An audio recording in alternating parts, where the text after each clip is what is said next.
takes a perfect pairing of cream and milk foam to create coffee art. Talented baristas have long been topping lattes with flowers and hearts.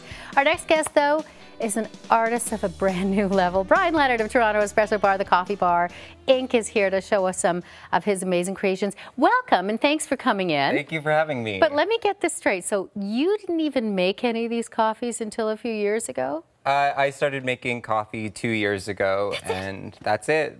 So you were a bartender, and yeah, I was bartending, and we had an espresso machine where we made cappuccinos and lattes, and I saw that I could pour shapes, and from there I wondered, well, what else can I do? And started to draw my coworkers' faces in the foam. And seriously? Like, yeah, you just started doing that for fun, and it worked? Yeah, you know, a little imagination and a little steamed milk can go a long way. So. And what was the reaction on behalf of coworkers? It was pretty awesome. People were really sort of shocked, and it was that shock value that made me think twice about what I was doing and see. How long does it take to create? Well, I just did this elephant here, and that took me, what, like 1 minute. You were doing that while we were talking before we came up on camera. That just took, oh, wow. You can see it, like, that's just milk. Usually, it's very time sensitive, so maybe tops 1.5 minutes.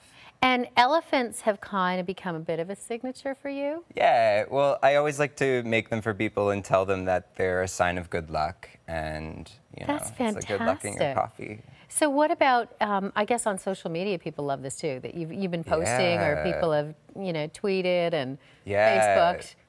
People have given me such a great reception to my latte art, and I get requests all the time online to make things, and I love interacting with people and talking about latte art and seeing what other people are doing and getting my own inspiration from other latte artists as well. And I asked you, do you have one of these machines at home? And you said no. I don't, if anyone wants to buy me one. Yeah.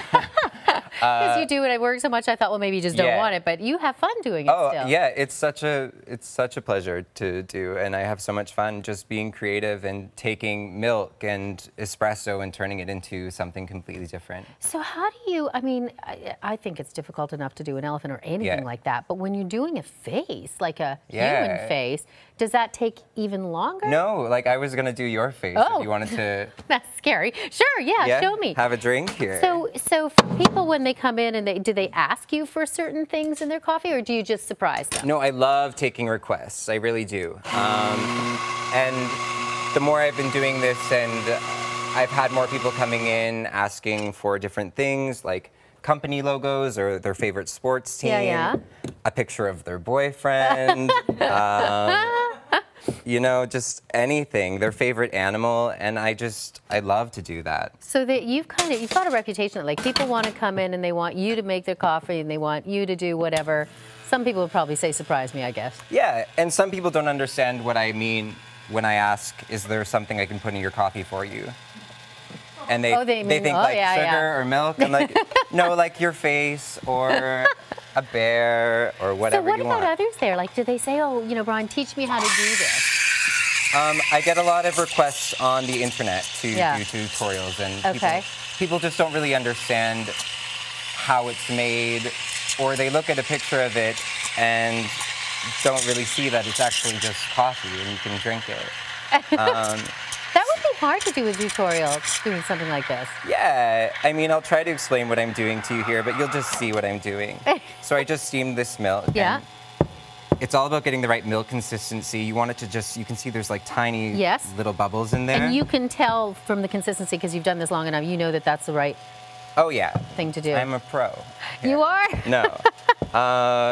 But yeah, so this will be good, and my espresso is pouring right now, so you want to have your milk ready to go once the espresso is poured. Okay. And then what I'm going to do is pour the milk into the espresso and try to form like the shape of a face, and I put a little extra for hair. Oh my gosh, I can't believe you can do this. So just like this, and this is my canvas here. Wow, wow, wow. And then I'm going to do this. And see, like, that's going to be your hair, and then I'm going to give you... I can't believe you can... ...your face here. And then I take my little toolkit, which is not very fancy, and I just kind of stencil in. So I'm going to do the shape of your face here. I'm going to let you have nice finish that. cheekbones. Oh, you're so lovely. I'm going to let you finish. We're going to take a quick break. We're going to come back and say goodbye right here. And I'm going to let you finish that in the break. This is fascinating to watch. Thank you, Brian. We'll be right back, by the way. And there's the finished product. Look at this. Oh, wait, I think we got to pull her back a little. There we go. We got to move. Get rid of that banner so you can see it. There we go. Look at that. Can everybody see that? Put it in the middle. Put it in the middle. Beautiful. Up. There we go. I love it. We can't move the camera, so we got to move the product. Brian, thank you so much. Oh, That was that's lovely. terrific.